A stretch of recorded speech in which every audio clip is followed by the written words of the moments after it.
I'm so excited to be at iBE. I've been looking forward to this for a while now. And I actually look forward to every iBE. It's a very special event. And before I get started with my talk, it's called Be Your Own Beauty Hero, I wanted to first take a moment to come present to what this event means to me and to so many people here, because I have a really special connection to the Indie Beauty Expo. So I wanted to tell you how that came to be. About 3 years ago, a little over 3 years ago, I got an email from Jillian Wright, the co-founder of iBE, and she has her own skincare line, Jillian Wright Skincare, and she wrote to me about it. And we started to correspond over email, and I really liked talking to her. And I was coming to New York, and we decided that we were going to try to meet. But our schedules were really hectic. She was seeing clients in her spa on the Upper West Side. I was in town for personal reasons. And somehow, magically, we found an hour, just 1 hour, where we could connect in person. And I took a train up to her spa. And in between two clients, Jillian shared the story of her skincare line with me, as so many founders do. And I got to hear her passion for working with her clients and how she developed her line. And at the end of that meeting, we were sitting on the couch. She told me about her vision. I call it a dream. She calls it a vision. So she told me about her vision for an event that would give a platform to indie beauty brands. And she was really passionate about this. It came from a frustration of not being able to really bring her brand up and compete with brands that had big budgets and had a lot of marketing dollars and a lot of resources. And she told me about a 3-day event that would bring indie beauty brands to the forefront. And she painted a very clear vision of what we're experiencing here today. And I left that meeting on that couch, and I was walking, and I was thinking to myself, that sounds like an ambitious plan. I really wish her luck with that. I did. Because she really envisioned a 3-day event, and I said, maybe start with 1 day, because 3 days is a lot. And sure enough, a few weeks later or a month later, I got an email with an announcement for the first Indie Beauty Expo website. And by August of that year, many of us attended our very first Indie Beauty Expo here in New York City. Who was here at iBE New York? I see some people, yeah. Yeah, so this is the third one in New York. And I feel really present to the fact that I watched that vision come to life from sitting on that couch to what it is today.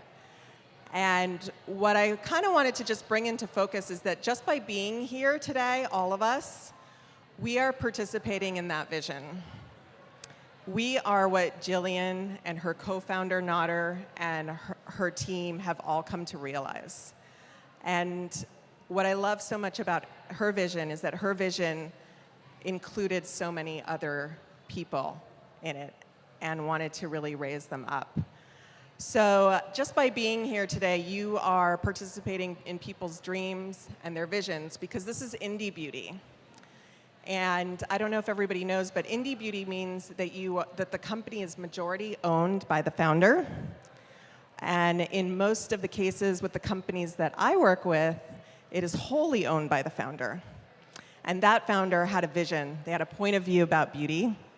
And beauty is a huge industry, and it takes a lot of courage to create a brand and bring it to market, and it's not easy. And so by meeting these people and hearing their stories, you are helping participate in bringing their dreams and their visions to life.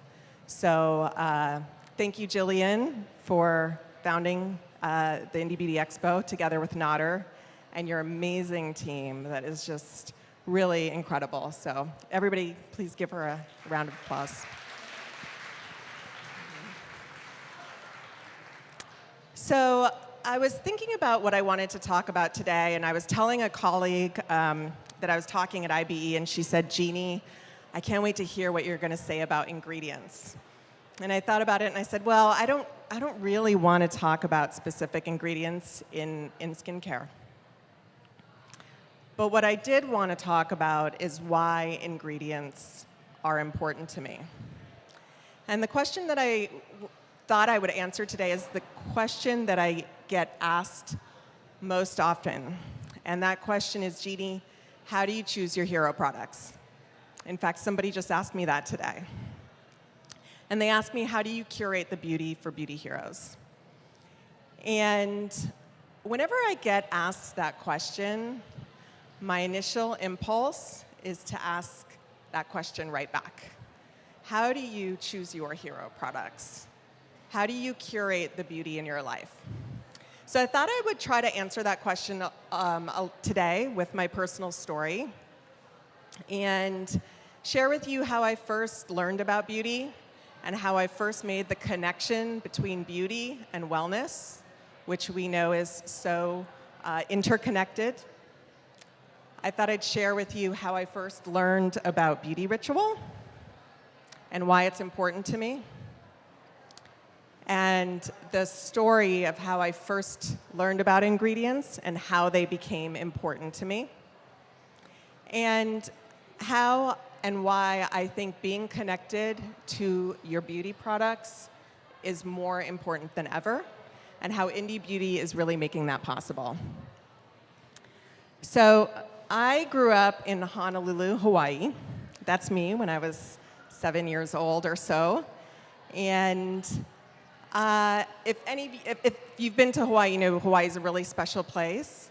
But I grew up there, and my life was just saturated with natural beauty.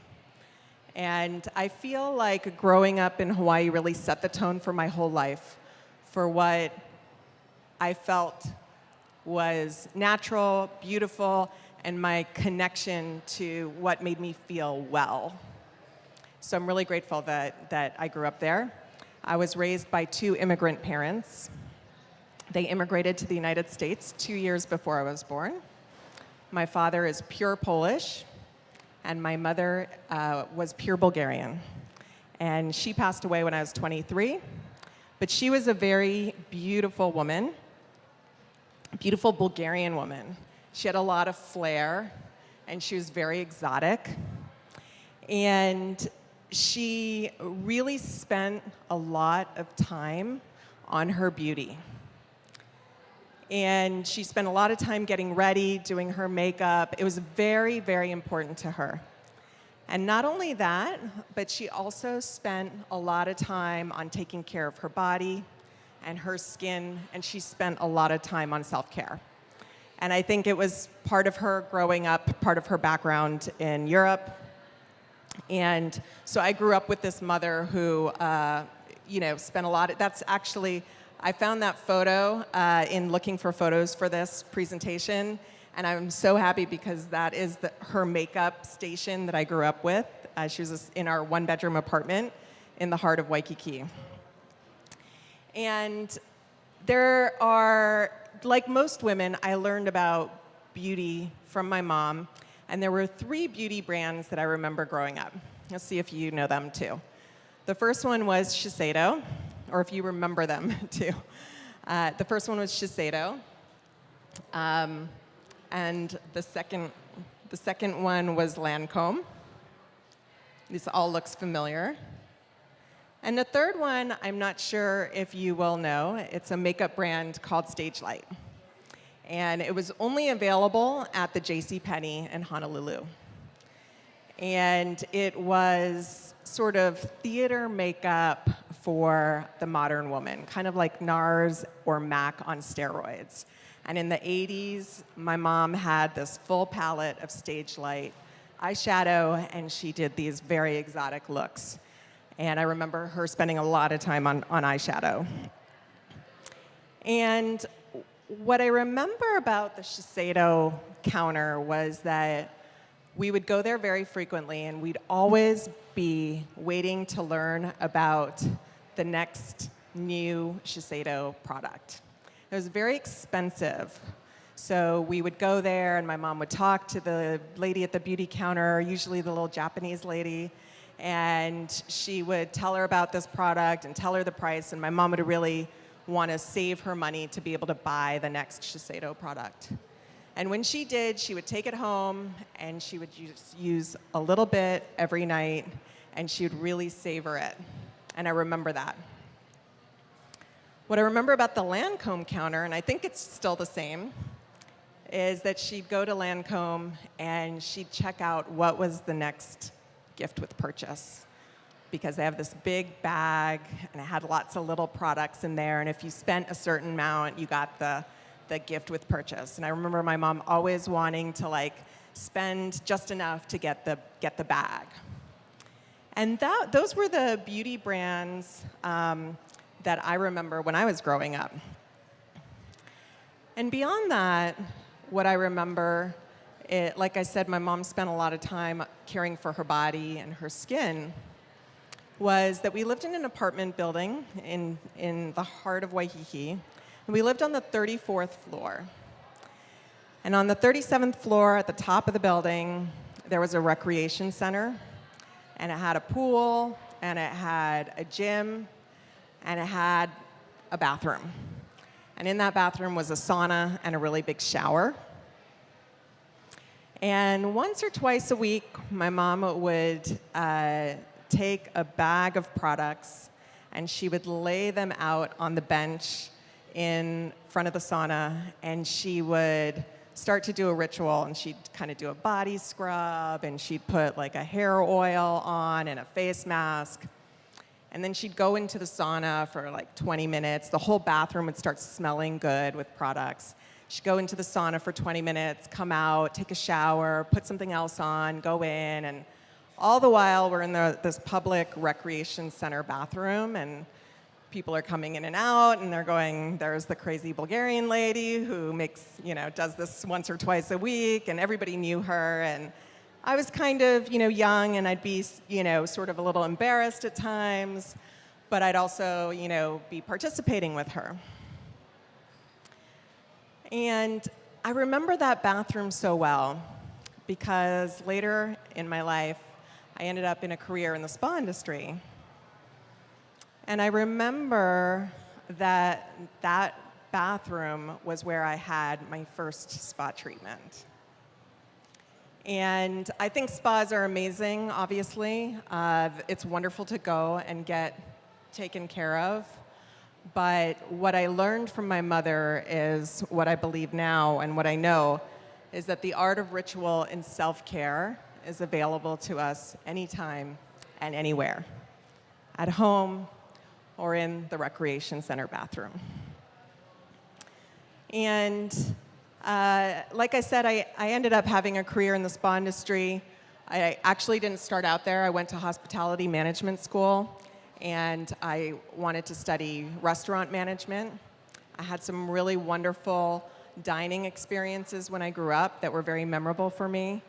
And I wanted to then create memorable dining experiences for other people. And I moved to New York City out after college, and I got a job at a fancy hotel as an assistant food and beverage director.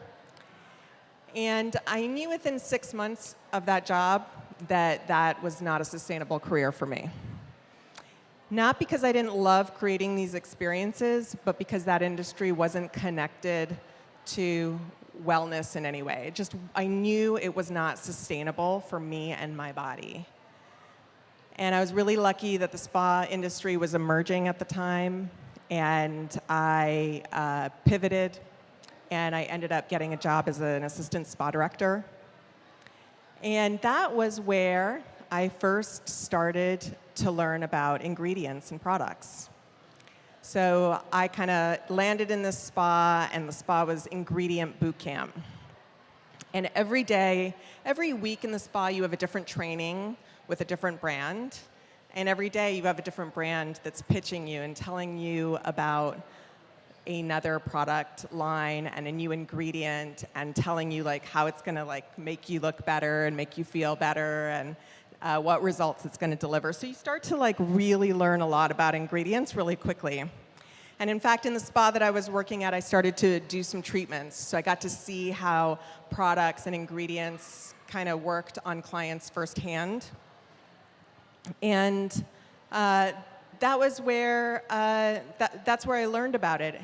And in about 2001 in the spa industry, we sort of heard a rumor that some of the ingredients that were in the products we were using might not be good for you. But the information was really scarce and really slow to come through. And it was really hard because you would ask a brand about ingredients and they didn't really know either. And if they knew, they didn't really want to talk about it because that, so it wasn't easy to navigate. But then, yeah, that's a picture of my spa team. But then more information came through, and I started to really be concerned about this. And there were two reasons, right? One, I didn't want to put ingredients on my customers that were not going to be good for them. And second, I had a team of people, massage therapists, estheticians, nail technicians, who were working with these products from anywhere from 5 to 8 hours a day, and they were immersed in them. And I didn't want them to be exposed to ingredients that might not be good for them. So I continued to navigate the ingredient situation, and then Not Just a Pretty Face came out. And finally, we had a resource. Who remembers when that came out? 2006, 2007? So finally, we had a resource, and I had something that I could use as a tool to go and ask questions with. I had it on my desk. And when I was asking these questions, and I got a lot of resistance, that led me to look for brands who actually wanted to have this conversation with me. And I discovered the first indie beauty brand that was willing to talk to me about ingredients and willing to really be transparent. And not only did they, did I find this brand, but I needed to find a brand that was poised for the spa industry and prepared to have products and treatments that were going to work in my spa. And that brand was Red Flower. And this is Yael Alkali, the founder of Red Flower. And we scheduled our first treatment training with Red Flower. We decided to bring them into our spa. And something really unusual happened at that training. And that was that Yael showed up. And she showed up with her baby. And she started our training just as a woman. It wasn't a big marketing presentation. There was no PowerPoint. There was no reel. There was a guide, but there wasn't a manual. She came to tell us her personal story. Now, she didn't. This photo that I actually looked for this photo for this presentation because I remember this moment when a founder came to my spa and wanted to personally share about her brand. And she could not do that without sharing her story. And she happened to just have a baby, and so we started our training sort of talking about where she came from and why she created Red Flower and where it was now and why she created these rituals. And she couldn't do that without sharing herself personally. But I also found another photo that I didn't know that I had that I took, and it's a terrible photo. But this is a photo of Yael talking to my staff. So during the training, what she did was she shared her life experience, what led her to start Red Flower, and what led her to create these rituals that we were going to perform in our spa. And she talked about the ingredients and where she sourced them and the benefits that they would have on our spa guests. And she told us about the intention that she had for people receiving these treatments. And this picture that I took, I love it so much because, and I didn't even know that I took it till just a few days when I found this, because that was the moment that everything changed for me. Because what happened after that training is that my staff went back to the spa, they practiced the treatments for a couple of weeks, and then they went to go give them to our customers. And the clients came in, and what happened was my therapists would tell them, this is how this treatment came to life. This is the woman, there's a woman named Yael who created it, and she traveled and she found these ingredients and she found these rituals. And this is the intention that she has for this treatment. And these are the benefits that these ingredients are going to have, and this is where they come from. And my staff did that without me telling them to do it. They did it because they were inspired. They did it because they were connected. They did it because they really were compelled to share that story. And that was magic. And when that happened for the first time, I was hooked. As a spa director, my customers were coming out and they were telling me what an amazing experience that was. And they wanted to learn about the products. And they wanted to take that ritual home with them because they wanted to remember. We had created a memorable experience for them and one that was really authentic. So that was really a turning point for me in my career, because after that, I only wanted to work with indie beauty brands. And that's how I came to really work with indie beauty brands that had founders who had their point of view. They had a value system. They were transparent, and they had a story and a reason for creating what they were creating. And they created with ingredients that they were comfortable talking about.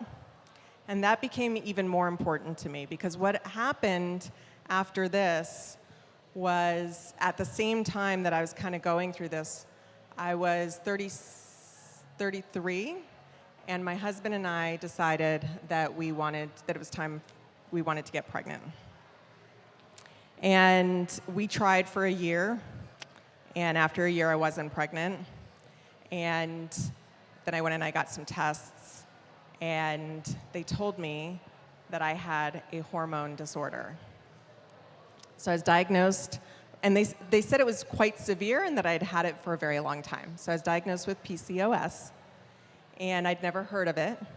And I remember the doctor telling me that I had an 8% chance of ever conceiving.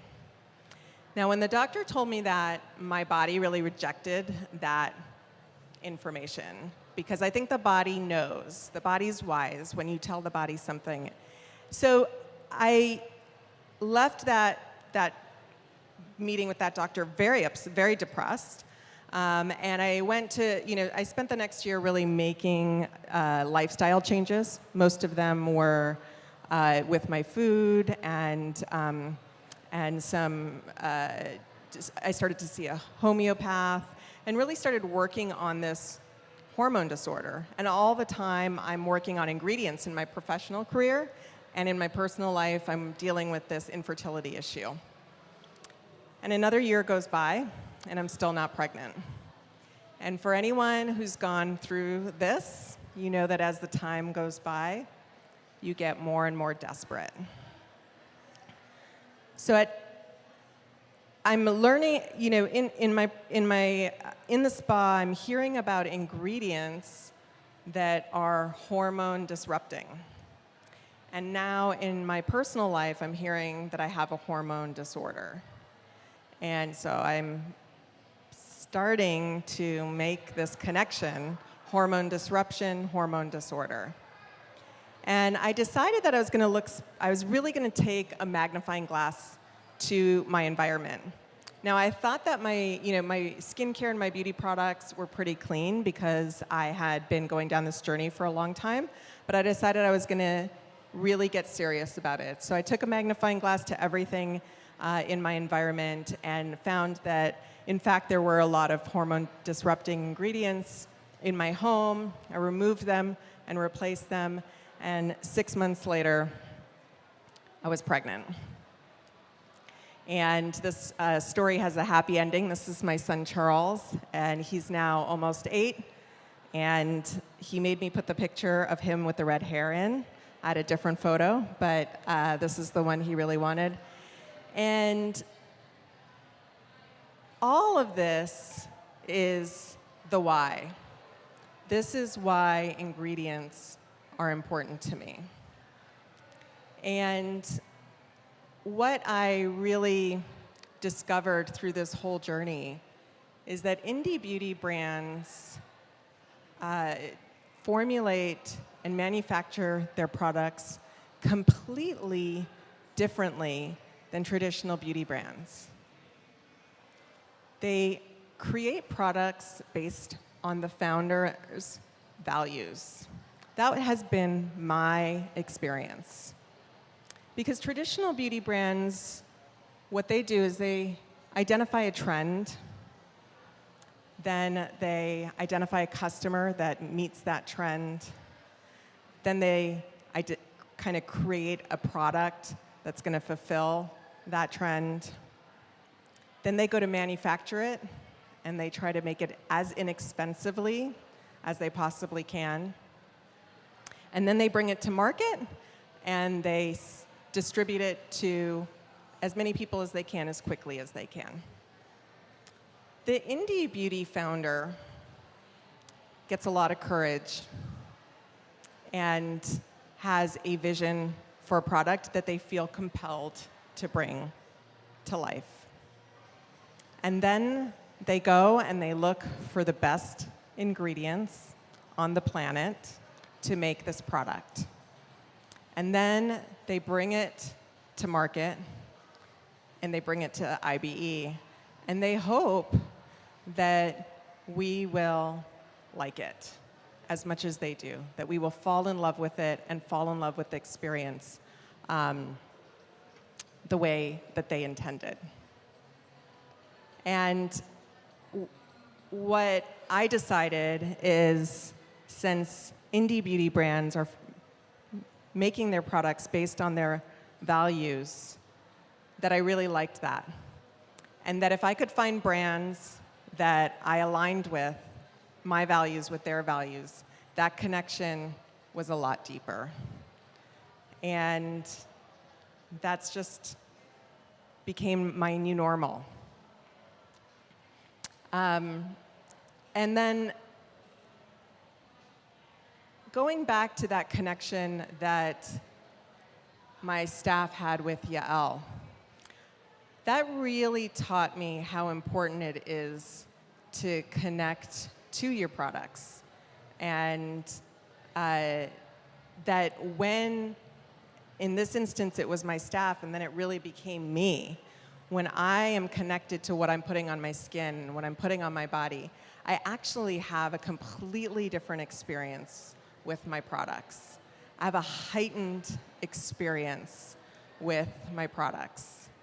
And that is the reason why I feel like being connected to your products is so important, and finding brands that align with your values really changes the way that you experience beauty.